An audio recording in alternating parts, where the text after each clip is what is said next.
So it's May 20th, 2013 at Bhaktivedanta Manor, London, England, and we were asked to give a two-part seminar on the Bhagavatam. So what we're going to do is today is part one, tomorrow is part two. Today we're going to look at the value of the Bhagavatam. So today we're going to look at the what, and tomorrow we're going to look at the how. So today is the value, and then tomorrow is how do you get that value. Okay. Today, what is the treasure? Tomorrow, how do you find it?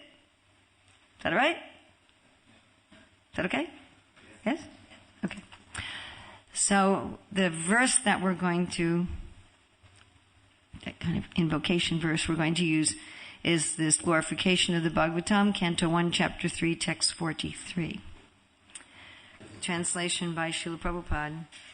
This Bhagavata Purana is as brilliant as the sun, and it has arisen just after the departure of Lord Krishna to his own abode, accompanied by religion, knowledge, etc. Persons who have lost their vision due to the dense darkness of ignorance in the age of Kali shall get light from this Purana. So, what do we find in the Bhagavatam? Well, you could say the first thing, the most obvious answer, is that we find philosophy. We find answers to the real questions of life. And those answers cannot be found, as far as I know, this thoroughly anyplace else. If you read the other scriptures of the world, you will not get the kind of detailed answers as you will find in the Bhagavatam. So other scriptures may tell you God is great, God is the creator, gives you a list of rules of how to live in the world. Don't wear this kind of clothes, don't eat this kind of food, don't do this, and don't do this. But what philosophy does the Bhagavatam give us? The philosophy gives us, the Bhagavatam goes from past the Bhagavad Gita, the nature of the soul, the movements of the living entity, how we're moving from one body to another, how we get our different karma, how we get entangled in this world, the forest of material enjoyment, how the whole world is moving, movements of time according to the atom, how all the planets are moving, how everything was created in detail. Again, other scriptures may just say, God said, let there be light, and then there was water, and then there was sky, and then there was earth. And in about 4 or 5 verses, they're finished with the creation. Whereas we have chapter after chapter going into detail how the Lord expands in the different Purushas and breathes out the universes, how the different elements combine together. If you were to have the misfortune, as I did, of having to take a graduate level course on the philosophy of research, and you find out how people try to guess at what is the process by which the living entity perceives things. How do we see? How do we hear? Is anything real, or does it exist only as perceptions in the mind? What's the relationship between the self, the mind, the senses, and the sense objects?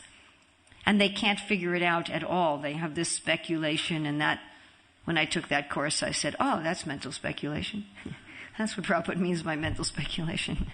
So I just sat in the back and read songs. But anyway, so they're trying to guess these things, and this is all in the 2nd and 3rd canto of the Bhagavatam. What is the relationship between the soul, the mind, the senses, the sense objects?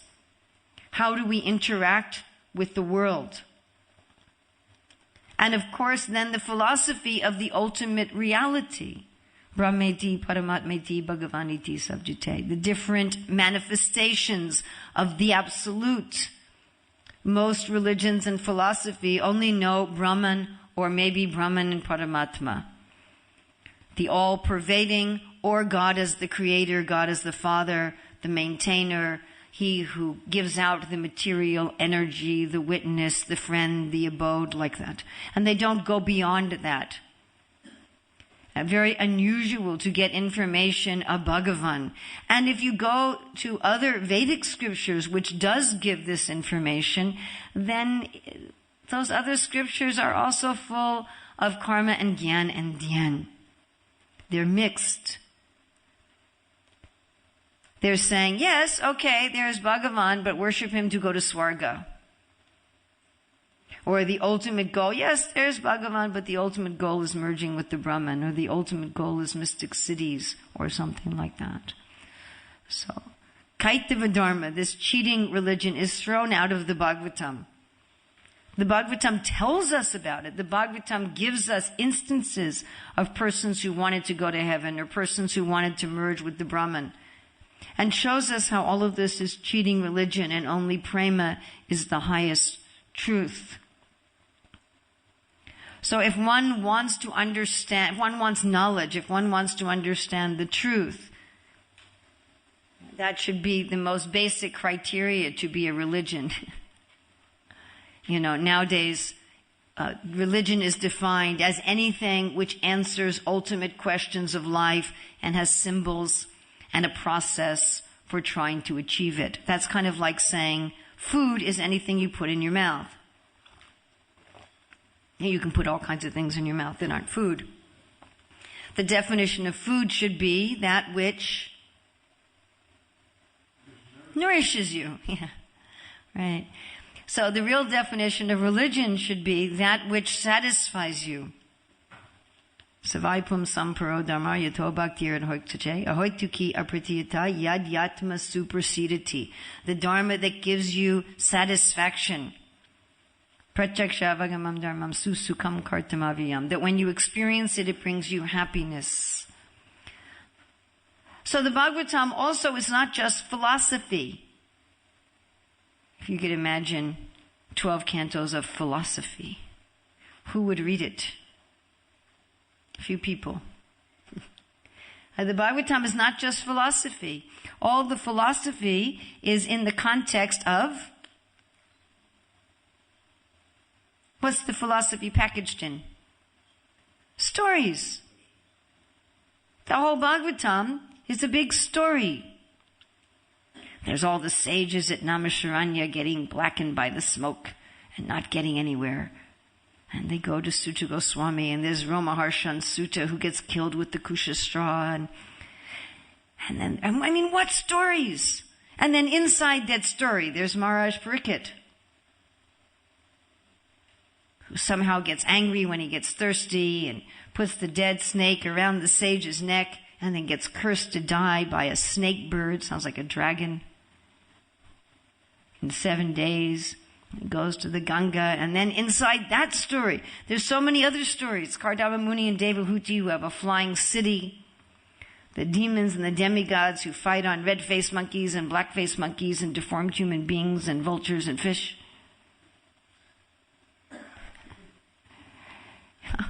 There's so many amazing stories. It's not just philosophy. It's not just, okay, this happened, this is this. It's not like that.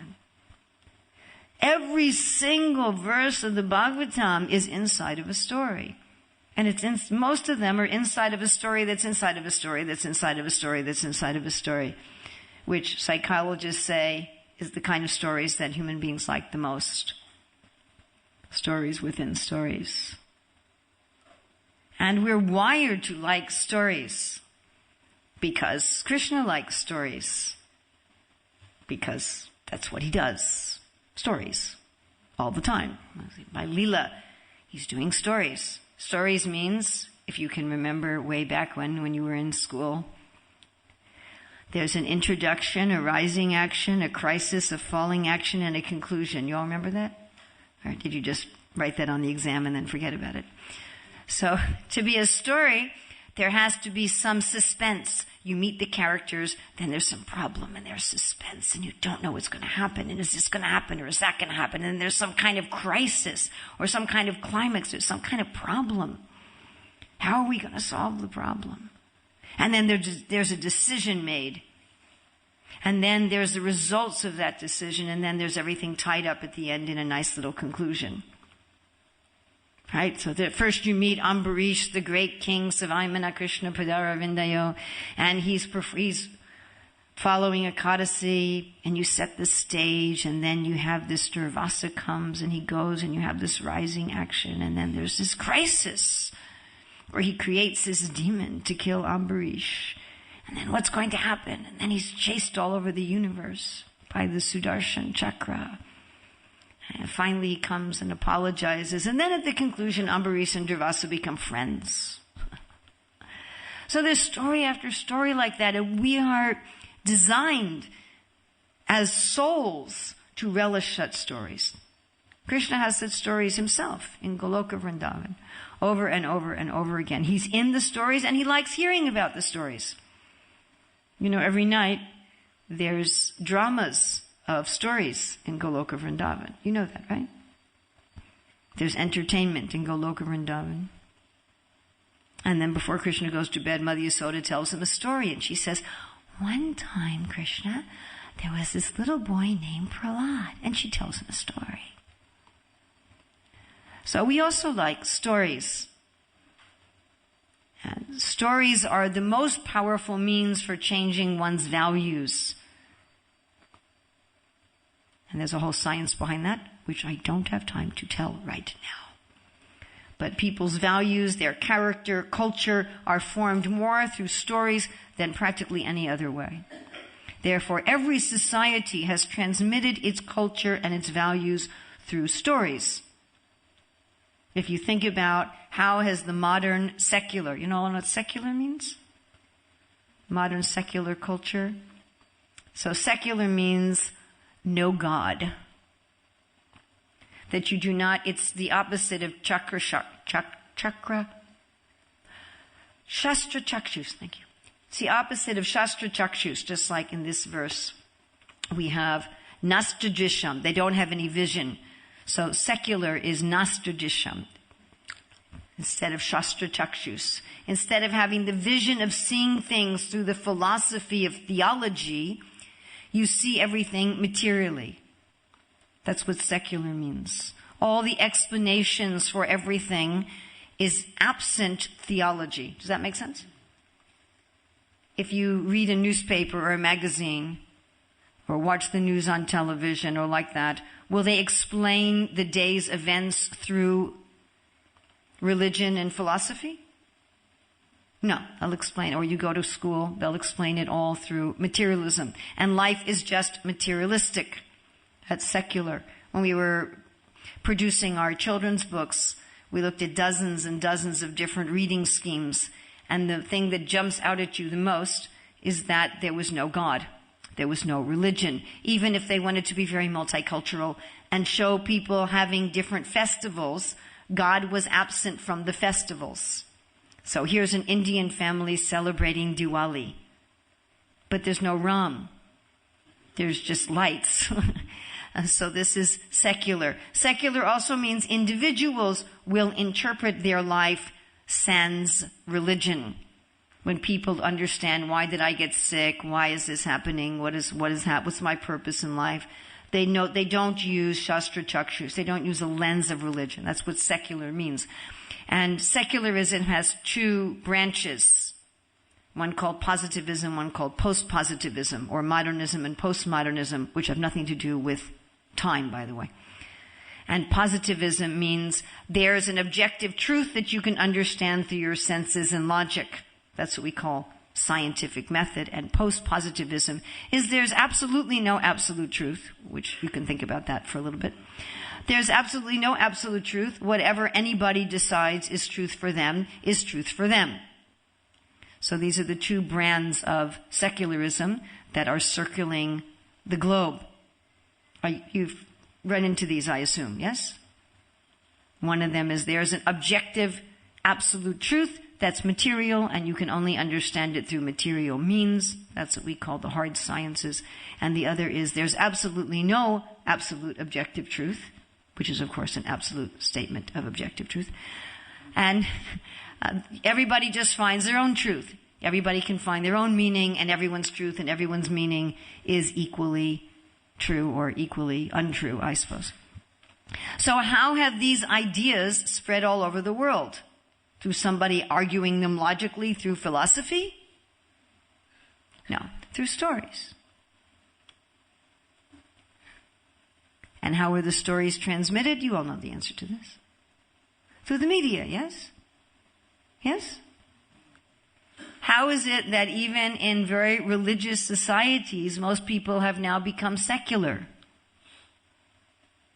Because they watch television and movies. What are they watching? Philosophy? Are they watching philosophy? When they turn on the television, there's some deep philosophical discussion of whether the absolute truth is material or spiritual. No, they're just watching stories. And these stories change people's values. Again, that would be at least 20 minutes to describe why and how stories have that effect. So the Bhagavatam is full of stories. It's stories and stories and stories and stories within stories. Therefore, it's very captivating. And of course, there's personalities in those stories. And when one reads the Bhagavatam, because the Bhagavatam is not an ordinary book, one's actually associating with those personalities. Frankly, even in ordinary stories, even ordinary stories about fictional characters, one is associating with those personalities. Oh, maybe I should tell it. I'll try to tell it very briefly. I just can't resist. I'm sorry. So I'm sure you're aware that athletes sometimes before they perform, when they're practicing, they sometimes practice their sport mentally. Are you aware of that? So they may just sit down and they're not moving and they're just mentally hitting the ball. You're aware of this? This is one way that athletes practice. And research has shown that when you mentally go through an action, that your brain and your muscles are activated 2/3 of the extent as when you're doing it physically. I mean, you can try this yourself. If you're learning a new skill, if you practice it mentally, when you go to do it physically, it'll be easier. It'll be as if you also practiced it physically. So a similar thing happens with stories. When we hear, read, or see stories, what happens is we almost become the characters in the story, and we live through those characters and experience what they're experiencing, almost the same as if we were literally experiencing it. I'm sure if you've read a book or watched a film, you've noticed that you get emotions of the characters. You get even a physiological reaction. If somebody's watching a scary movie, they'll perspire and so forth. Yes? Why? Because what's happening, and they can do this with brain scans. If the character in the story picks up a piece of cloth, in your brain, you're picking up a piece of cloth. So whatever stories we hear, we're practicing that behavior. This is one of the reasons, not the only reason, but it's one reason why stories are very powerful at changing people's behavior and changing people's values, and why we're enjoined not to meditate on stories of materialistic persons. So this is true even on a material level. But Bhagavatam is also acting on a spiritual level. So even on a material level, when we're reading the stories of these personalities, we're reading about Ambarish, and we're reading about Kardama, and we're reading about Vidura, we're practicing following in the footsteps of those people on a subtle level. And because the Bhagavatam is spiritual, those personalities are actually present in the stories. So we are getting their association on every level. And we all know that we tend to become like our association. I was speaking a while ago to one devotee who's lapsed in her practices. And we were talking about how she could try to do things that were more spiritual. And I asked her, what do you like in Krishna consciousness? So she was telling me. And then she said, but maybe I should also tell you what I like that's not Krishna conscious. I said, okay. So she was telling me that. And then she said, now this isn't exactly something that I like, but I want to be normal. I said, well, what do you mean exactly? She said, well, when I'm with people at my work, I don't want them to think that I'm strange. So this is again our natural tendency, that we want to be like the people with whom we associate. We're social beings. And when we're reading the stories of the Bhagavatam, we are literally associating with those personalities. And therefore our natural inclination, it's a spiritual inclination because the spiritual world is full of living entities. Our natural spiritual inclination to be part of a group and be accepted by that group will then operate, and we'll think, well, I'd like to be accepted by Devahuti. I'd like to be accepted by Vidura. I'd like to act in such a way that they look at me and say, you're normal. I want to be normal to them. Well, now, we not only have the Bhagavatam itself, the philosophy in the Bhagavatam, the stories of the Bhagavatam, the personalities of the Bhagavatam, but what else do we have? We don't just have the verses, we also have the purports. And Prabhupada said these purports are his ecstasies. So Rupa Goswami says that even a materialistic person in association with a great devotee can experience shadow or reflective ecstasy. That means just by reading the purports, we can get a shadow or a reflection of Srila Prabhupada's ecstasies. And Srila Prabhupada says in the Nectar Devotion that one can go from that shadow or reflective ecstasy immediately to real ecstasy.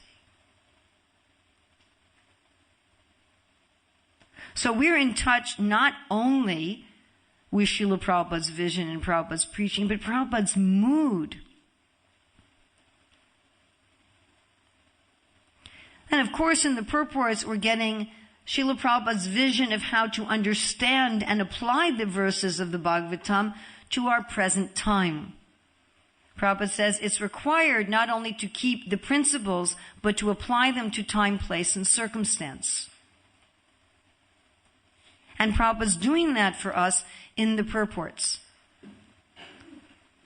So we can pick up on Srila Prabhupada's mood, Srila Prabhupada's ecstasy, and then we can also learn practically, okay, what do I do with this verse? What do I do with what the Bhagavatam's saying here?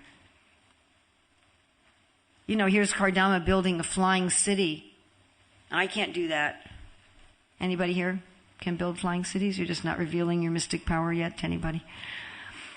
So, what do I do with that? And I've never seen wars where people are riding on red-faced monkeys and Timangila fish and... Right? Or Kasyapa's wives who give birth to snakes and birds and lions. And so I've helped deliver a lot of babies, but none of them were lions. I never was with a devotee lady and whoop, what's that? So how do you apply this to our life? What do you do with it?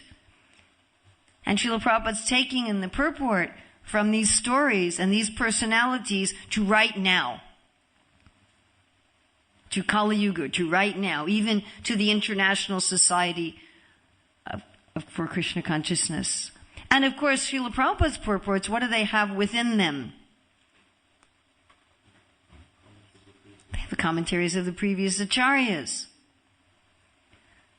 So when we're reading Srila Prabhupada's purports, we're not only associating with Srila Prabhupada, we're associating with Bhaktisiddhanta Saraswati and Bhaktivinoda Thakur and Jiva Goswami and Sridhar Swami and Sanatan Goswami, and their moods and their ecstasies and their revelations about how to apply the philosophy in one's own life. So it's not just some philosophy up there. Oh, what a nice philosophy. But it comes right to our lives. So I'm sure there's a lot more in the Bhagavatam, but those were the main things that came to mind. Philosophy, stories, personalities, Prabhupada's ecstasies, realization, application in the purports, and the previous acharyas' ecstasies, revelations, and applications in the purports. All right. Sounds like a nice party to go to, huh? So you get there you are in the Bhagavatam. What's going to happen to you? Might be a good thing to know, huh? What's going to happen? I don't know if we should reveal this though, because everybody might run away. Sometimes I'm a little hesitant, especially when I'm giving a class to people very new to Krishna consciousness, to tell them what's actually going to happen when they take up Krishna consciousness. Nobody told me what was really going to happen. So should I tell you? Yes. I just discovered, just, because I prepared this a while ago, but just when I sat down here, I discovered something in my notes that I went, oh my God. Somehow or other, I had put the power of the Bhagavatam, I'd gotten 4 things, and I'd put them in an order that ends up being the order of the progression of bhakti. And I didn't intend to do that. I didn't even know I did that. So we'll just go with it. I love it when things like that happen. So the first thing that we're going to look at is that Bhagavatam cleanses the heart.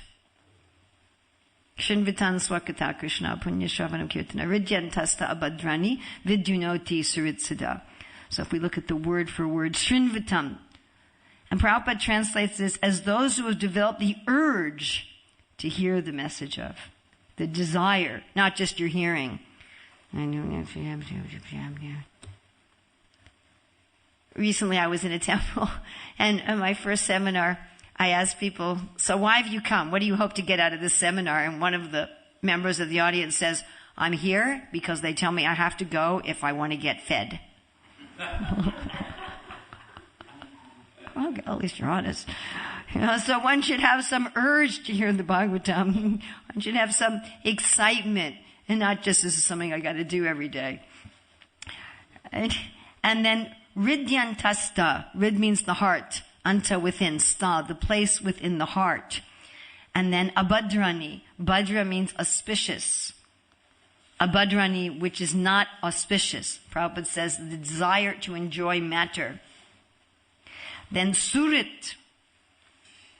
Surit, rid means heart. Su means very dear, very auspicious, very good, very beautiful. So one who's very dear to the heart. We're lucky if we have a few friends like that in this world. We all have friends. People we say Haribo to and think, what was their name? And other people that we see sometimes and work with. But we have a few surits, right? Maybe you have only one, maybe you have 2 or 3. People who really are dear to your heart. They really care. When you leave your body, they won't just think, oh, great, feast.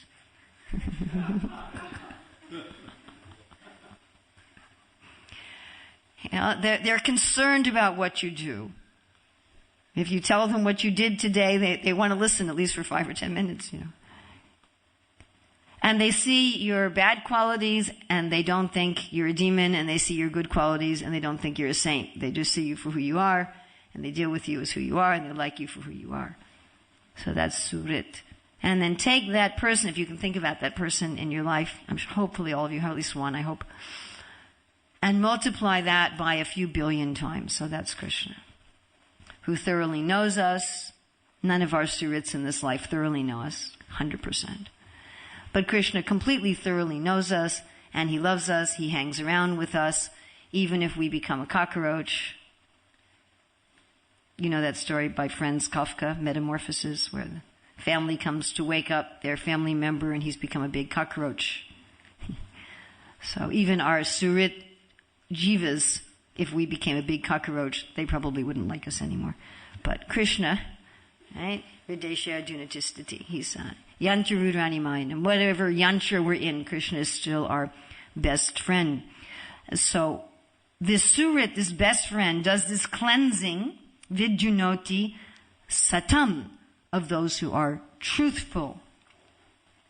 Prabhupada translates it, Sri Krishna, the personality of Godhead, who's the super soul in everyone's heart, and the benefactor of the truthful devotee, cleanses desire for material enjoyment from the heart of the devotee who has developed the urge to hear his messages, which are in themselves virtuous when properly heard and chanted. So how does this cleansing take place? This cleansing takes place, jnana dipena bhasvata, that as you hear about Krishna, he gets very pleased, he gets very excited, he manifests himself in the heart. Krishna is full of light, and the heart gets lit up. And then if one is truthful and one wants to know the truth, then one will see one's material desires. One will see, Prabhupada said, the naked form of material desires. We'll discuss this a little bit more tomorrow, how to hear. Tomorrow we're going to talk about how to hear and how to preach. So we'll just kind of leave it at that. How. But the material desires become cleansed. Now, again, this may sound very nice, but the process of the cleansing is not very nice for a materially attached soul. Again, nobody told me this when I joined the Hare Krishna movement. So I'm sure most of you here already know this, but for those who don't, I'm going to give you fair warning. Truth in advertising. So if you're attached to something, being cleansed of it will be experienced initially as painful. Okay? If you're attached to something, being cleansed of it will be experienced initially as painful. Because Bhagavatam will show us our attachments in their naked form. I always give the example of the person who has an exotic animal as a pet. Someone has a tiger as a pet or a python as a pet. And they think, this is a pet. It loves me. I love it. It is the source of affection for me. And then one day their pet eats them. And if you go to such persons and say, my dear sir, you are living with a python. He says, oh yeah, I know. But he doesn't know. So the Bhagavatam takes our material attachments and says, this is what they really are. And when you're attached to something that's horrible and disgusting and dangerous and selfish and greedy and exploitive and cruel, and you think it's very nice, seeing it for what it is painful. Now, the pain is due to our pride. But there's definitely some pain involved. Therefore, there's some humility. Therefore, the devotees will say, oh, I'm so fallen. So the Bhagavatam will do that. The Bhagavatam will say, hey, you're living like a hog, dog, camel, or ass. That's heavy. Now, all you're doing is eating, sleeping, mating, and defending. You're not better than an animal. Those are very harsh, heavy statements. Your life is useless. Shrama evahi kevalam. You can be a pious person doing so many wonderful things in the world, but if you haven't attained transcendence, it's all useless. Again, that's heavy. It's hard. Because we're thinking, oh, I'm great and I'm doing wonderful things and my life is full of meaning. And Bhagavatam says, no, it's not. It's empty.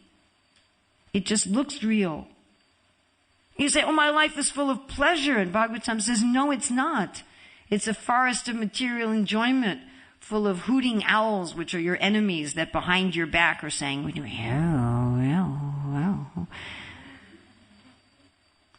You know, and high mountains that you're climbing, and caves you're falling into, and tigers that are going to eat you, and elephants that are going to stample you, and witches that are going to suck your blood, and thieves, and all these parts of your life that you think, oh, they're wonderful. These are my family members. These are my friends. These are my meaningful activities in the world. I am an important person. I am a good person. I'm kind, I'm compassionate, I'm selfless. Bhagavatam says, no, you're not.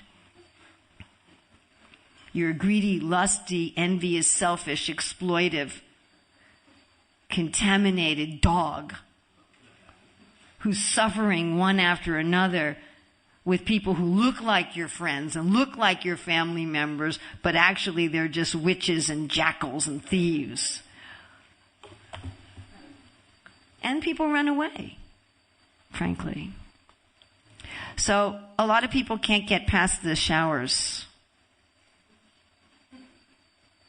Again, we'll discuss this a little bit more tomorrow, but they don't realize that when you take a shower, you feel really good afterwards. That it may be a little painful to see how dirty you are, but then you figure out you need a shower, and then when you take a shower, you feel so good. As soon as they just see, look at me, oh my God, and then they turn around and run away. So we see many people, they just get to this cleansing process and they're not willing to be satam, they're not willing to be truthful. And so they turn around and run away. Or some of them stay and just become mechanical. So some people stay and just go on with mechanical service, which of course you can't keep up for too long, but keep it up probably for a few lifetimes. And some people run away.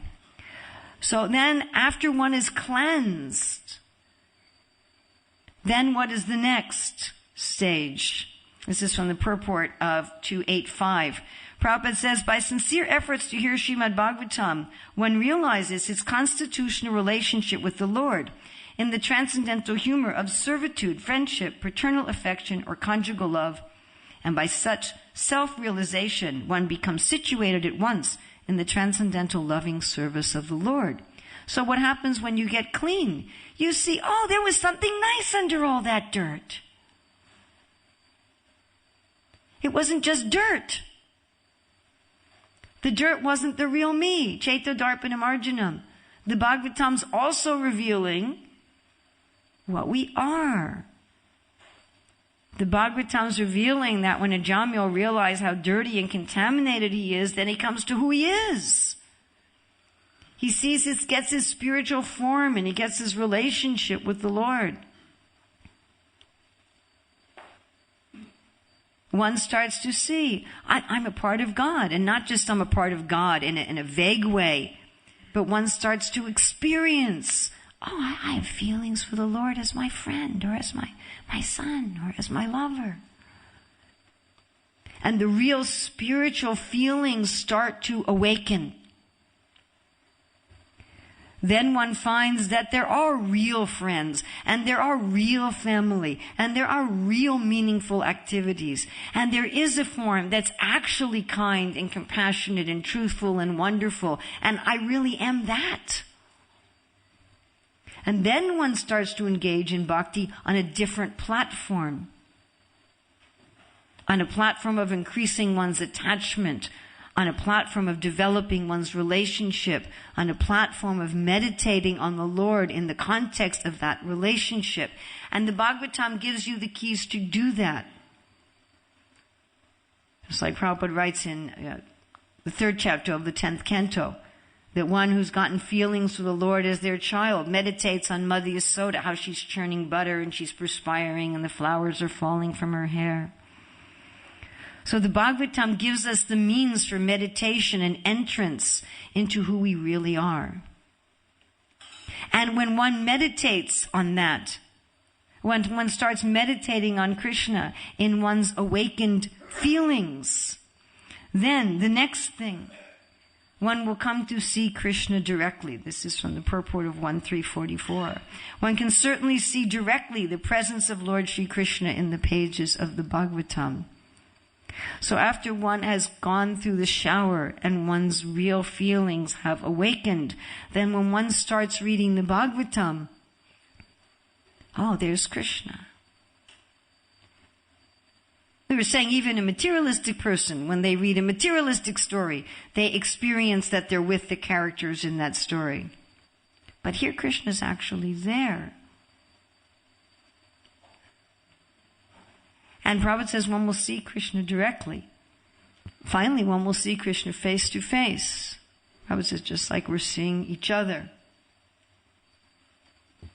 And what will be the result of that? So from the purport to 10:12:7:11. Prabhupada says, if one adheres to these two books, Bhagavad Gita and Srimad Bhagavatam, We're sure to obtain the association of Krishna in the next life. Tvaktudeham punarjanma naiti mameti sorjuna.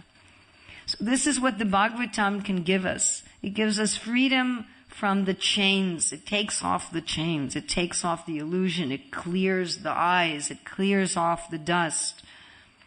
It shows us the reality.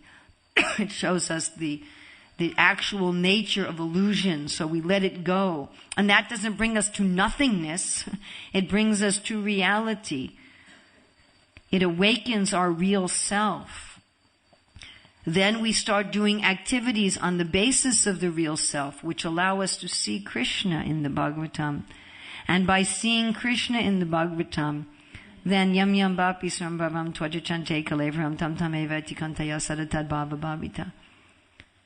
Just like, and Prabhupada explains this very nicely in the 8th chapter of Madhya Lila, that just like in conditioned life, we get a particular body according to our meditation and activities. So spiritually, according to our meditation and activities, we develop our spiritual body and get to be with Krishna eternally. So that is what the Bhagavatam gives us. Cleansing, revelation of our real swarup, cleansing the illusion and the unreal, revealing the real me, revealing God, and bringing a me into his association. So how do we get that from the Bhagavatam? One may say, well, I've been reading the Bhagavatam for a long time and I haven't seen all that. So that we will do, Krishna willing, tomorrow.